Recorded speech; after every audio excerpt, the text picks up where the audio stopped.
And before him, I would like to request the Chief Minister of Punjab, Shri Bhagwat Mann ji.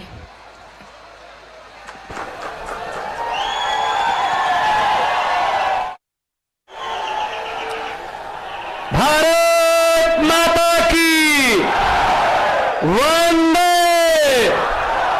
इनकलाब। आज असम में गुवाहाटी में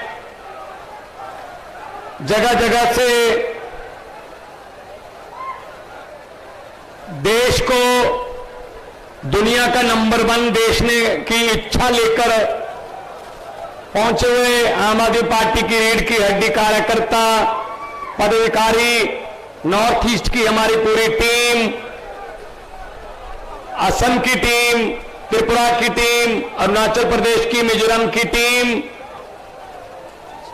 प्रभारी पदाधिकारी सभी जिन्होंने पर्दे के पीछे रहकर इतना अच्छा अरेंजमेंट किया, उनका धन्यवाद।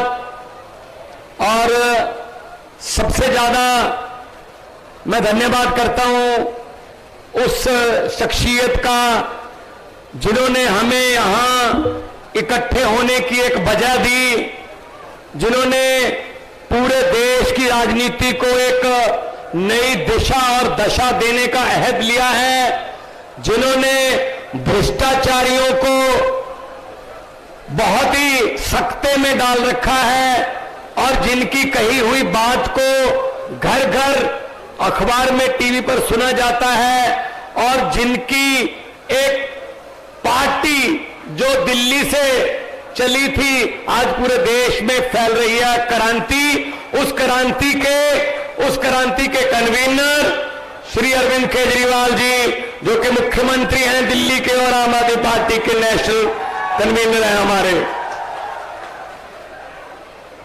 दोस्तों, असम में भी वही समस्याएं हैं जो पंजाब में हैं, असम में भी वही समस्याएं हैं जो दिल्ली में हैं, असम की समस्याएं भी वही समस्याएं हैं जो देश की हैं। भ्रष्टाचारी सबसे बड़ी बीमारी, भ्रष्टाचार को आप भी झेल रहे हो, पूरा देश झेल रहा है। पहले भ्रष्टाचारी, फिर इनकी 5-5 साल की बारी। पंजाब में भी ऐसा था, 5 साल अकाली दल बीजेपी, 5 साल कांग्रेस, 5 साल अकाली दल बीजेपी, 5 साल कांग्रेस। इस बार हमने पंजाबियों को कहा, एक मौका इनके बिना हमको देके देखो, हम आम लोग हैं, हम आप में से ही निकले हुए हैं, आपके बेटे बेटियां, आपके भतीजे, आपके छोटे बड़े भाई हैं। तो लोगों ने ऐसा मौका दिया कि 117 में से 92 सीटें दी। 1 साल के बीच पंजाब की तरक्की की बातें आप यहां असम में सुन रहे होंगे। सबसे पहले हमने भ्रष्टाचारियों को काबू करने के लिए एक हॉटलाइन, हेल्पलाइन जारी की। लोगों को कहा, अगर किसी दफ्तर में कोई बाबू, कोई अफसर आपसे रिश्वत मांगता है, मना नहीं करना, जेब से मोबाइल निकाल के फोटो खींच लेना या वीडियो बना लेना, इस नंबर पर व्हाट्सएप कर देना, बाकी काम हमारा है। आज सैकड़े अधिकारी जो भ्रष्टाचारी थे वो जेल की हवा खा रहे हैं पंजाब में। काम टाइम पे होने शुरू हो गए और मैसेज चला गया, पूरे सिस्टम में मैसेज चला गया कि अब सिर्फ तनख्वाह से ही गुजारा करना पड़ेगा, तनख्वाह के बिना इधर उधर से पैसे नहीं ले सकते आप। और उसके बाद हमने वादा किया था पंजाब में कि हम बिजली आपको फ्री करेंगे। तो विपक्ष कह रहा था पैसे कहां से आएंगे। हमें पता था पैसे विपक्ष वालों से ही आएंगे, क्योंकि इन्होंने इतना भ्रष्टाचार कर रखा है, 2-4 बड़े बड़े मंत्रियों को पकड़ लो, पैसे निकल आएंगे। आज जुलाई 1 को हमने बिजली फ्री की, 600 यूनिट फ्री है। आज 80% से ज्यादा घरों को पंजाब में बिजली का बिल जीरो आता है जी, जीरो बिल आता है। और हमने बिजली ज्यादा पैदा की और बजट में हमने कोई टैक्स भी नहीं लगाया। यह होता है काम करने का तरीका। अरविंद केजरीवाल जी के साथ जब पंजाब में हम ऐसे ही सभाएं कर रहे थे जैसे आज आपके पास आए हैं, तो हम वादे नहीं गारंटियां दे रहे थे। उनमें से एक गारंटी थी कि आप घर से निकलोगे, आपके घर के 50-100 मीटर इधर या फिर इधर आपको एक मोहल्ला क्लिनिक, आम आदमी क्लिनिक मिलेगा। एक साल में 503 मोहल्ला क्लिनिक खोलकर आपके सामने खड़ा हूं भाई साहब। हमने गारंटी दी थी कि पंजाब के युवाओं को नौकरी देंगे। उनके हाथ में कंप्यूटर होने चाहिए, उनके हाथ में आईपैड होने चाहिए, उनके हाथ में सोने के चांदी के मेडल होने चाहिए, वक्त अलग अलग चैंपियनशिप जो इंटरनेशनल या नेशनल लेवल की हैं। तो आज आपके सामने मैं खड़ा हूं गुवाहाटी में। पता कर लेना पंजाब में 1320 तो कल ही हमने नियुक्ति पत्र दिए हैं। 28,472 नौकरियां देकर आपके सामने आया हूं एक साल में, सिर्फ एक साल में। सरकारी नौकरियां, ये नहीं है कोई ठेके पर रख लिए या कोई प्राइवेट रख लिए, लो सरकारी नौकरियां। और नियुक्ति पत्र बांटकर वो जो लड़के लड़कियां हैं वो अपनी कुर्सियों पर बैठे काम कर रहे हैं अपने दफ्तर में, वो कहीं भटक नहीं रहे इधर उधर। ये होता है अगर अच्छी नीयत हो, अगर सीखने का मादा हो। दिल्ली से सीखा हमने, दिल्ली से हमने मोहल्ला क्लिनिक सीखे और दिल्ली से ज्यादा बना दिया हमने, क्योंकि दिल्ली को सीखने में, तजर्बा करने में जो टाइम लगा वो हमारे पास तो सिर्फ बना बनाया मॉडल आया, हमें वो टाइम नहीं लगा। दिल्ली ने स्कूल अच्छे किए, दिल्ली ने स्कूल अच्छे किए। दिल्ली के स्कूल प्राइवेट स्कूलों से सरकारी स्कूल जो अच्छे हैं 99.7% उनका रिजल्ट आता है। प्राइवेट स्कूलों से निकालकर माता पिता अपने बच्चों को सरकारी स्कूल में भर्ती करवा रहे हैं।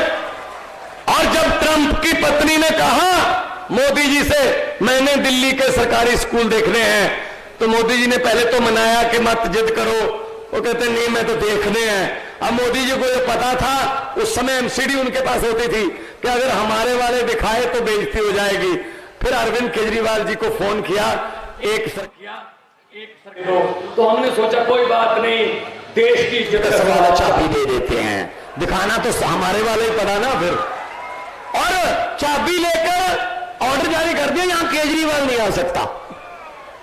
देखो कैसी बात है ये, मतलब इतने तो हमने सरकारी स्कूल प्राइवेट से अच्छे कर दिए। एक बात नोट कर लीजिए गुवाहाटी वालों, मैं जैसे ही आज उतरा एयरपोर्ट पर तो मुझे 3-4 लोग मिले, तीनों चारों ने एक बात ही कान में बोली, ये जरूर बोल देना थोड़ा हमारे सीने में ठंड पड़ जाएगी। मैंने कहा क्या? कहता दिल्ली और पंजाब में आप तो सरकारी स्कूल खोलते हो, यहां मुख्यमंत्री की पत्नी अपना स्कूल खोल रही है।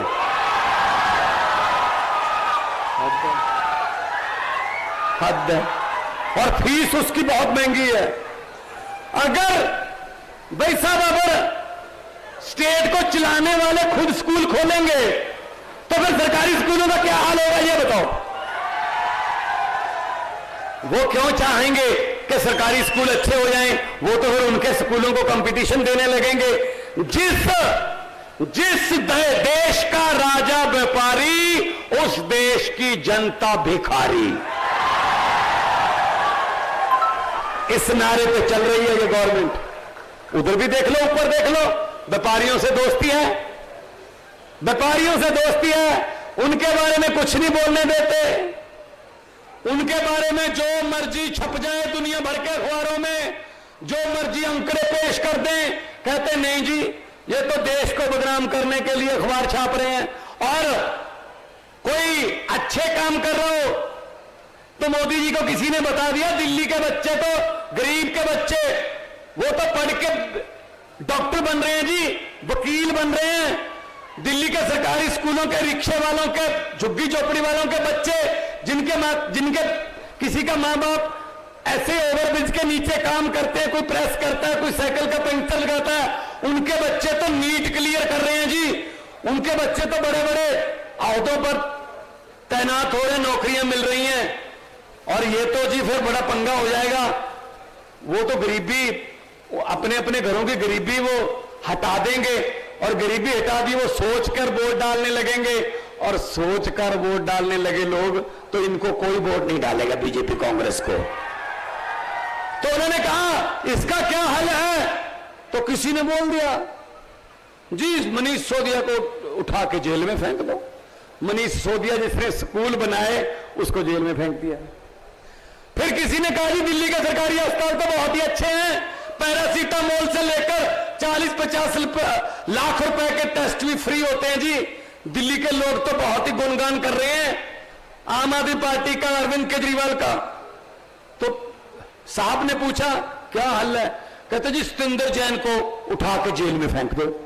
सतिंदर जैन को जेल में, जिसने अस्पताल बनाए, स्कूल बनाने वाले, अस्पताल बनाने वाले जेल में, और जो जेल में होने चाहिए थे वो इनके साथ रेल में। देखो कैसी बात है। एक आदमी था जो बचपन में रेल के डिब्बों में चाय बेचता था, और बड़ा होकर उसने रेल के डिब्बे ही बेच दिए। समझ गए, सारे समझ गए, सारे समझ गए कौन है। ये पब्लिक है, सब जानती है। तो भाई साहब पूरा देश बेच दिया, हमारे सामने देश बिक रहा है। अरे हम नारा भी ना लगाए, हम पोस्टर भी ना छपाए कि भाई देश बिक रहा है। 130 करोड़ जनता को हम चीख चीख के बोल रहे हैं भाई देश बिक रहा है। हमारे सामने देश को बेचा जा रहा है। एयरपोर्ट बेच दिए, भेल बेच दी, LIC बेच दी, स्टेशन बेच दिए रेलवे के, रेल बेच दी। खरीदा क्या? सिर्फ मीडिया, बाकी सब कुछ बेच दिया। थोड़ा सा मीडिया बचा है, वो यहां आ गए। अब मैं चाहूंगा इनके लिए तालियां, क्योंकि चलाना ना चलाना आज की सभा का ये वीडियो, ये तो इनके बॉस का काम है, उसकी मर्जी है, लेकिन कम से कम आ तो गए। हिम्मत की दाद देनी बनती है आज के जमाने में, वरना इनको भी जेल में क्यों दिखाते हो जी किसी और को? हद है, हद है।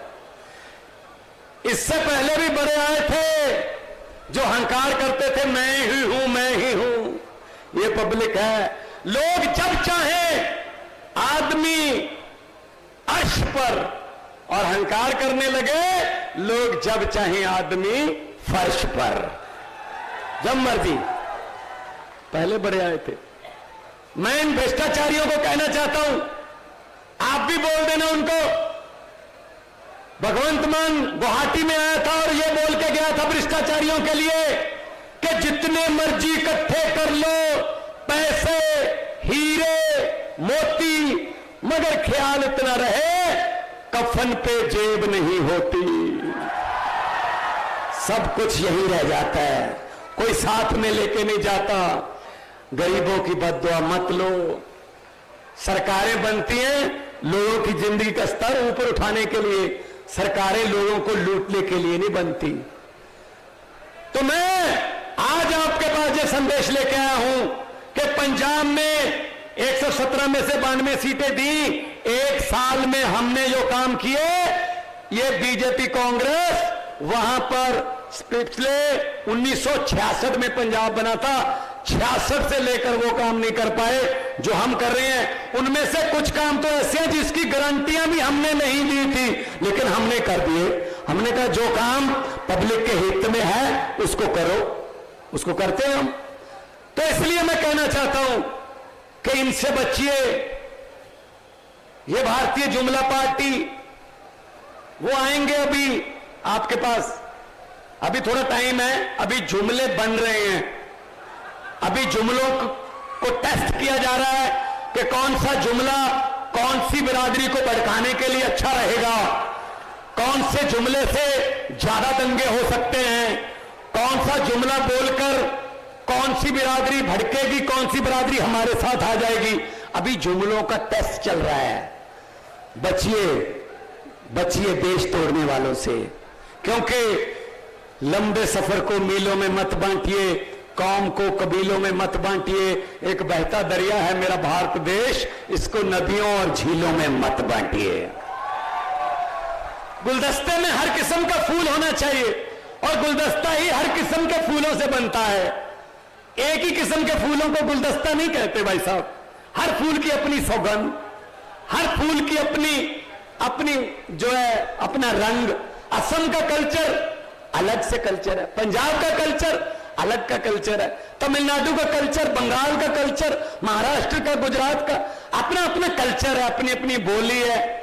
हम अपने कल्चर पर मान करते हैं, महसूस करते हैं, प्राउड करते हैं, तो सबका कल्चर है अपना।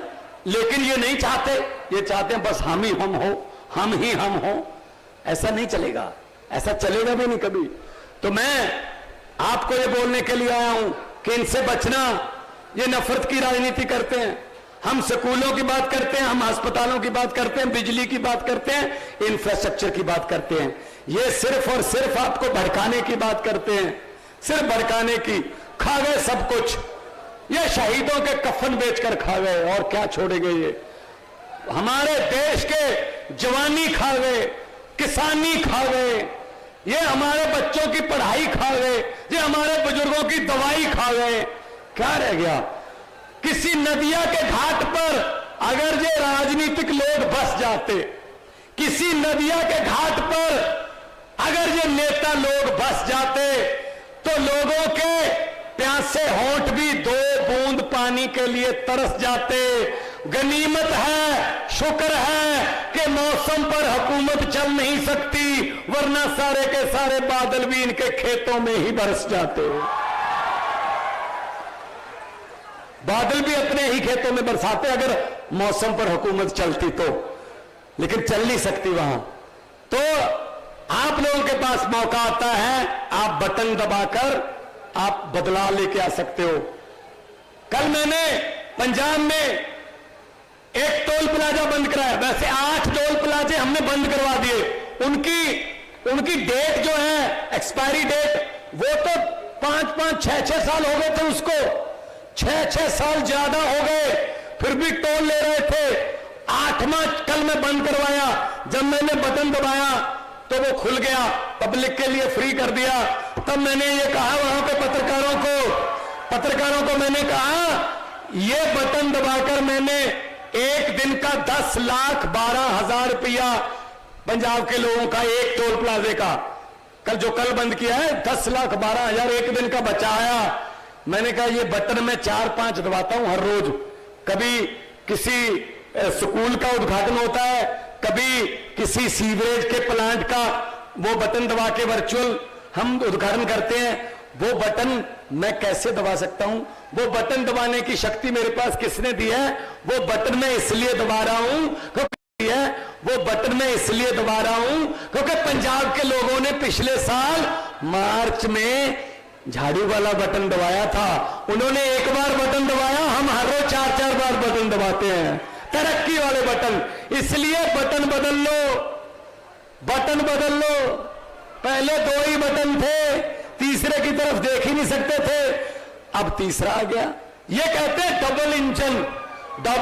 अब कोई डबल इंजन की जरूरत नहीं है, नया इंजन चाहिए, नया इंजन, डिजिटल इंजन नया आया मार्केट में, अरविंद केजरीवाल मॉडल।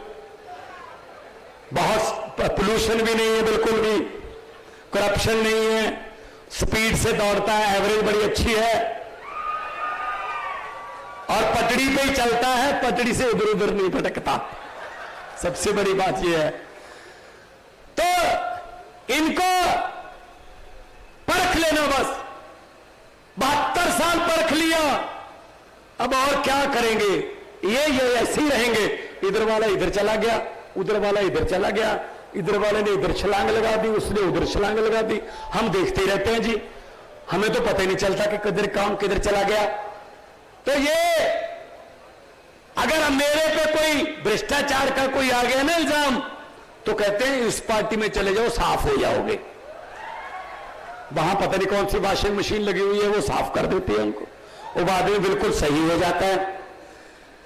तो हमें क्या है, जनता बहुत देर से ढूंढ रही है कोई हमारे जैसा नेता है जिसको हमारी मुश्किलें पता हो, हमारे घर की मुश्किलें, मजदूरों की, किसानों की, छोटे दुकानदारों की मुश्किलों का पता हो, कोई हमारे जैसा है। लेकिन कोशिश तो हम करते हैं कि ये लगता है हमारे जैसा, बाद में पता चलता है ये तो उनका भी मतलब बाप निकला, वो भी उसमें गलत हो जाते। क्या हुआ, किसी गांव में भैंसें चोरी होने लगी, मतलब भैंसें चोरी होने का सिलसिला शुरू हो गया किसी गांव में। एक रात में 2 भैंसें चोरी हो गई, अगली रात फिर 2 भैंसें चोरी हो गई, उससे अगली रात 1 भैंस और चोरी हो गई। तो गांव वाले भागे एक साधु संत के पास गए, उसी गांव में रहता था, कि साधु संत को कहा जी तीसरा नेत्र खोलिए और हमें बताइए हमारी भैंसें चोरी हो रही हैं, बताइए चोर कौन है, कैसे पकड़े। तो साधु संत ने कहा एक चद्दर ले लेना, उस चद्दर के चारों किनारे 4 आदमी पकड़ के खड़े कर देना, नीचे से पूरा गांव चद्दर के नीचे से निकाल देना, जो आदमी भैंसे चोरी करता है ना, जब वो चद्दर के नीचे से निकला वही मारा जाएगा वो। तो गांव वालों ने ऐसे किया, 4 आदमियों को चद्दर पकड़ा दी और नीचे से पूरा गांव निकल गया, महिलाएं, बुजुर्ग, नौजवान सब निकल गए। गुवाहाटी वालों, असम वालों, एक आदमी भी नहीं मरा। पता क्यों?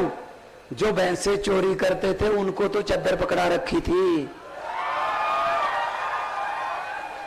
ऐसे हमारे देश में हो रहा है, जो हमारे देश को लूट रहे हैं वो तो चद्दर लेके खड़े हैं। 130 करोड़ लोग आपस में से चोर ढूंढ रहे हैं। भाई चोर हमारे में नहीं है, चोर उन्हीं में है, ढूंढो ढूंढो, ढूंढने की बारी है अब। तो जैसे ही दिल्ली की समस्या हल होगी, पंजाब की समस्या हल होगी, वैसे ही असम की समस्या हल होगी। करप्शन, किसानों की समस्याएं, आपके पहाड़ों की समस्याएं, नदियों की समस्याएं, सब समस्या, रोजगार की समस्या, सब समस्याएं सेम है। इसीलिए आम आदमी पार्टी, क्योंकि आम लोगों में से निकली, अरविंद केजरीवाल जी ने रामलीला ग्राउंड से ये पार्टी बनाई थी। और रामलीला ग्राउंड में क्या करने गए थे? एंटी करप्शन मूवमेंट थी कि भ्रष्टाचारियों को पकड़ के अंदर करो। ये नहीं माने, ये माने नहीं।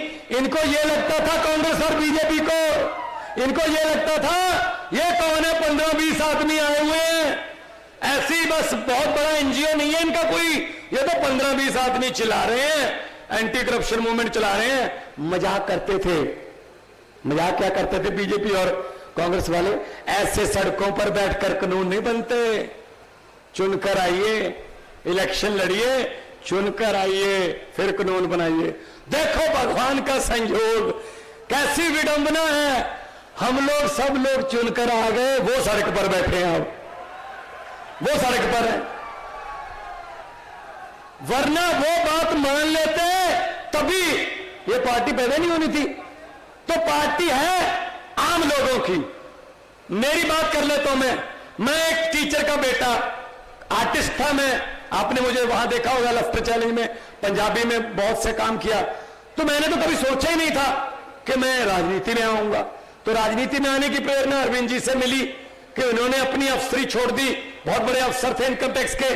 तो हम भी छोड़ सकते हैं देश के लिए कुछ ना कुछ करने का। एक ही जीवन है, एक ही जन्म है, इसी जन्म में काम करें। शहीद आजम भगत सिंह ने लिखा था, उन्होंने लिखा था कि इश्क करना सबका पैदाइशी हक है, क्यों ना इस बार वतन की सरजमी को महबूब बना लिया जाए। तो भगत सिंह पंजाब के थे, उनसे प्रेरणा लेके हम भी इनके साथ चल दिए। काफिला बड़ा बनता गया। कुछ लोग आते गए, कुछ लोग छोड़ते भी गए, जिनको जो स्वार्थी थे उनकी स्वार्थ, जब कोई छोटी लाइन देखकर भी आ जाते हैं इधर लाइन छोटी है, शायद जल्दी बारी आ जाएगी, वो अपना चले गए। जो रह गए वो ऑर्गेनिक, जैसे कि आप हो सब लोग, वो ऑर्गेनिक रह गए। आज पंजाब में सरकार है, दिल्ली में दूसरी बार सरकार है, 10 MP राज्यसभा के हैं, 5 MLA गुजरात में 13% वोट शेयर है और 2 MLA हमारे गोवा में हैं। इंडिया की, भारत की सबसे ज्यादा तेजी से फैलने वाली पार्टी है आम आदमी पार्टी।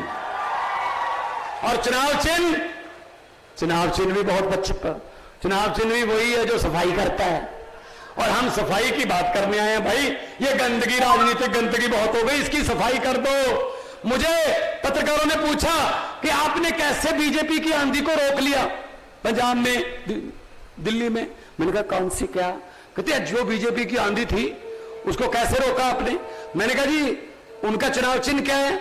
बोले जी कमल का फूल। मैंने कहा हमारा क्या है? बोले जी झाड़ू। मैंने कहा कमल का फूल कहां उगता है? बोले जी कीचड़ में। मैंने कहा झाड़ू क्या करता है? वो कहते हैं कीचड़ की सफाई। मैंने कहा हमने झाड़ू से कीचड़ की सफाई करती और दिल्ली और पंजाब में कमल का फूल उगे ही नहीं भाई साहब। कितनी सीटें हैं पंजाब में? 117 में से बीजेपी की कितनी सीटें हैं? 2। स्कूटर पर बैठकर भी विधानसभा आ सकते हैं वो, 2। दिल्ली में ले दे के 7, पिछली बार 3 थे, इस बार 7। तो क्योंकि लोगों ने सोच समझकर, लोगों ने अरविंद केजरीवाल जी की सोच को वोट डाला। और कोई नेता इस देश में इन दिनों में यह कहने की हिम्मत नहीं रख सकता। यह कहना बहुत बड़े जिगरे वाली बात है जी कि इलेक्शन से 2 महीने पहले दिल्ली में अरविंद केजरीवाल टीवी पर आए और टीवी पर बोलते हुए उन्होंने कहा दिल्ली वाले लोगों को मैं ये कहना चाहता हूं, अगर मेरे पिछले 4.25 साल के काम आपको अच्छे लगे तो वोट दे देना, अगर अच्छे नहीं लगे तो मुझे वोट मत देना। ये कहने के लिए जिगरा चाहिए और लोगों ने वोट दिया। क्योंकि ये बात वही आदमी कह सकता है जिसने कुछ करा हो, जिसको ये यकीन हो कि मेरी बात को लोग माने नहीं, मैंने बहुत काम किया है। तो काम करने वाले लोग हैं हम इनकी तरह अपने दोस्तों को या अपने रिश्तेदारों का माफिया बनाने वाले लोग नहीं हैं हम लोग जनता के साथ हैं। कोई हमें कह देता है ये बीजेपी की ए टीम है, कोई कहता है कांग्रेस की बी टीम है।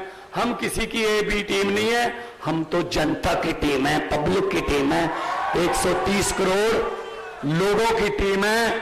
मैं आखिर में यही कहूंगा कि आपने जितना प्यार से मुझे सुना, आखिर में मैं यही आपको कह के जाऊंगा कि इनसे डरना मत। ये डराने आते हैं आपको, ये लालच देते हैं, ये इलेक्शन के समय लालच भी देते हैं, मतलब पैसे लेके आते हैं घर पे। अगर ये आए पैसे वैसे लेके तो मेरी हाथ जोड़कर विनती है, मना मत करना। लक्ष्मी घर पे आए वापस नहीं करते ऐसे। आप ही के हैं, आप ही के नोट हैं वो, इन्होंने कहां से लाया? आप ही से लूटा हुआ माल है वो। हाँ इतना कर देना, वो पकड़ के रख लेना और बोल देना कि हाँ।